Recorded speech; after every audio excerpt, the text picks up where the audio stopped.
প্রিয় দর্শক, স্বাগত জানাচ্ছি সারাদিনের সংবাদে প্রতিদিনের আয়োজন রাত 11টার শীর্ষ সংবাদে। সারা বিশ্বের গুরুত্বপূর্ণ সব সংবাদের শিরোনাম জেনে নিন শুরুতেই। গাজা দখলের পরিকল্পনা, ইসরায়েলের মন্ত্রিসভার অনুমোদন। অন্যদিকে ইসরায়েলের বিরুদ্ধে সম্পূর্ণ আকাশ অবরোধের হুমকি হুথিদের। কাশ্মীর সীমান্তে টানা 11 রাতের গোলাগুলি, ভারত পাকিস্তান উত্তেজনা চরমে। জাতিসংঘের নিরাপত্তা পরিষদের বৈঠক আজ। এবার 1200 কিলোমিটার ব্যালিস্টিক ক্ষেপণাস্ত্র উন্মোচন করল ইরান। অন্যদিকে উত্তপ্ত পরিস্থিতিতে পাকিস্তান সফরে ইরানের পররাষ্ট্রমন্ত্রী। কসবা সীমান্তে বিএসএফের গুলিতে বাংলাদেশি যুবক নিহত। নির্বাচন নিয়ে কোনো সময়সীমা চাপিয়ে দেবে না ইইউ। স্থায়ী ক্যাম্পাস নেই, 16 বেসরকারি বিশ্ববিদ্যালয়ের বিরুদ্ধে ব্যবস্থা নিতে ইউজিসিকে চিঠি। ঢাকা বিশ্ববিদ্যালয়ের সাবেক উপাচার্য আক্তারুজ্জামান সহ 13 জনের বিরুদ্ধে মামলা। 11তম গ্রেডের দাবিতে প্রাথমিক শিক্ষকদের কর্মবিরতি।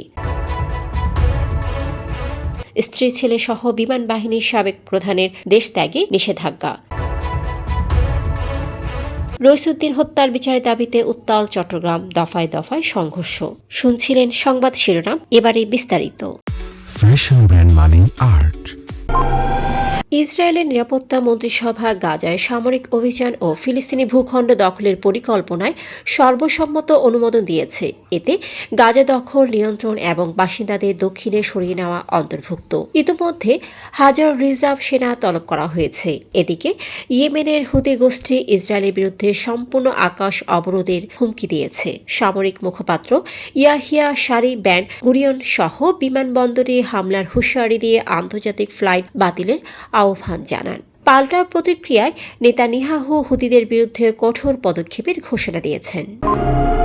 কাশ্মীরের নিয়ন্ত্রণ রেখায় টানা 11 রাত ধরে ভারত পাকিস্তান সেনাদের গোলাগুলি চলছে। সর্বশেষ গোলাগুলি হয়েছে 4 মে রাতে, তবে হতাহতের খবর নেই বলে জানিয়েছে এনডিটিভি। সাম্প্রতিক সন্ত্রাসী হামলার পর দুদেশের মধ্যে চরম উত্তেজনা বিরাজ করছে, যা সামরিক সংঘাতের রূপ নিতে পারে। এমন আশঙ্কায় দুই দেশ জাতিসংঘ নিরাপত্তা পরিষদ রুদ্ধদ্বার বৈঠকে বসছে। এ অবস্থায় উত্তেজনা কমাতে রাজনৈতিক সমাধানে সহায়তার প্রস্তাব দিয়েছেন রাশিয়ার পররাষ্ট্রমন্ত্রী সের্গেই ল্যাভরভ। 4 মে পাকিস্তানের পররাষ্ট্রমন্ত্রী ইসহাক দারের সঙ্গে আলোচনায় তিনি এ প্রস্তাব দেন। ইরান রবিবার নতুন ব্যালিস্টিক ক্ষেপণাস্ত্র কাশেম বাশির উন্মোচন করেছে, যার পাল্লা 1200 কিলোমিটার এবং এটি কঠিন জ্বালানি চালিত বলে জানিয়েছে রাষ্ট্রীয় টেলিভিশন। এএফপির প্রতিবেদনে একে ইরানের সর্বশেষ প্রতিরক্ষা অর্জন বলা হয়েছে। অন্যদিকে কাশ্মীরের পেহেলগামে সন্ত্রাসী হামলার পর ভারত পাকিস্তান উত্তেজনা তীব্র হয়েছে। পাকিস্তানকে দায়ী করলেও ভারত প্রমাণ উপস্থাপন করেনি। পরিস্থিতি অস্থির হয়ে উঠলে পাল্টা হামলার প্রস্তুতির ঘোষণা দিয়েছে পাকিস্তান। এ প্রেক্ষাপটে ইরানের পররাষ্ট্রমন্ত্রী সাইদ আব্বাস আরাঘচি পাকিস্তান সফরে ইসলামাবাদ পৌঁছান 5 মে।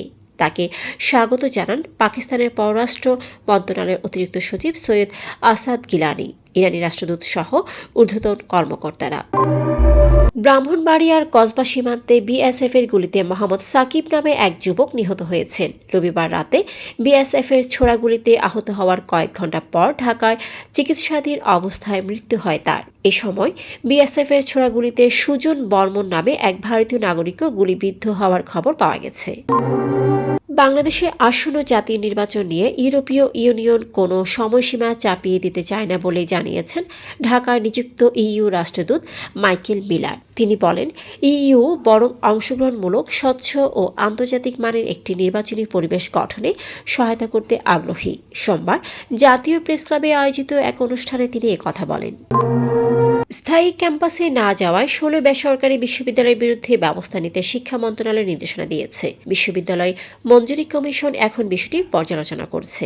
মাধ্যমিক ও উচ্চশিক্ষা বিভাগের চিঠিতে বলা হয়, মেয়াদোত্তীর্ণ সাময়িক অনুমতির পরও শিক্ষা প্রতিষ্ঠানগুলো স্থায়ী ক্যাম্পাসে কার্যক্রম চালু করেনি, যা বেসরকারি বিশ্ববিদ্যালয় আইন 2010 ধারা 12 এর 1 লঙ্ঘন।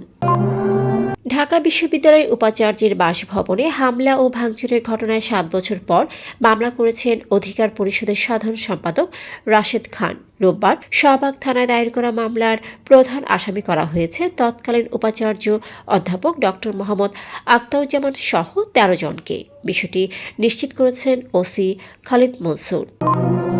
11তম গ্রেডের দাবিতে সোমবার থেকে 1 ঘণ্টার কর্মবিরতিতে পালন করছেন সারা দেশের সব সরকারি প্রাথমিক বিদ্যালয়ের শিক্ষকরা। এর আগে সহকারী শিক্ষকদের 12তম গ্রেড দেওয়ার নীতিগত সিদ্ধান্ত নেয় সরকার, কিন্তু তারা সেটা না মেনে 11তম গ্রেড চাইছেন। যেই দাবি আদায়ের রোববার পর্যন্ত সময় বেঁধে দিয়েছিলেন শিক্ষকরা, সেটি না হওয়ায় আজ থেকে কর্মবিরতিতে যাবেন শিক্ষকরা।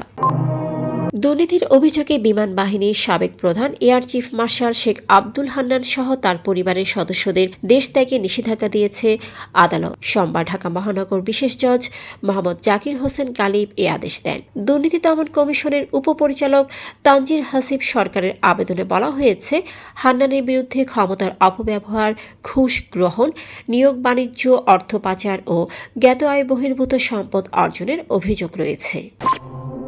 গাজীপুরে মসজিদের খতিব মাওলানা মোহাম্মদ রইসউদ্দিন হত্যার প্রতিবাদে চট্টগ্রামের বিভিন্ন স্থানে সড়ক অবরোধ কর্মসূচি পালন করেছে বাংলাদেশ আহলে সুন্নাত ওয়াল জামাত। সোমবার সকালে মুরাদপুর, অক্সিজেন মোড়, সল্টগোলা ক্রসিং সহ গুরুত্বপূর্ণ এলাকায় নেতাকর্মীরা সড়কে অবস্থান নেন এবং পুলিশের সঙ্গে সংঘর্ষ হয়। পরিস্থিতি নিয়ন্ত্রণে আনতে পুলিশ টিয়ারশেল নিক্ষেপ করে। সড়ক অবরোধের কারণে সিডিএ এভিনিউ সহ সংযুক্ত সড়কগুলোতে যান চলাচল বন্ধ হয়ে যায়, ফলে অফিস ক্যাম্পে যাত্রী ও পথচারীদের ভোগান্তি ঘটে। দর্শক, এতক্ষণ আমাদের সাথে থাকার জন্য ধন্যবাদ। প্রতি মুহূর্তে দেশ বিদেশের গুরুত্বপূর্ণ সব সংবাদ জানতে ভিজিট করুন www.সারাদিনেরসংবাদ.com ও চোখ রাখুন সারাদিনের সংবাদের অফিসিয়াল ফেসবুক পেজে।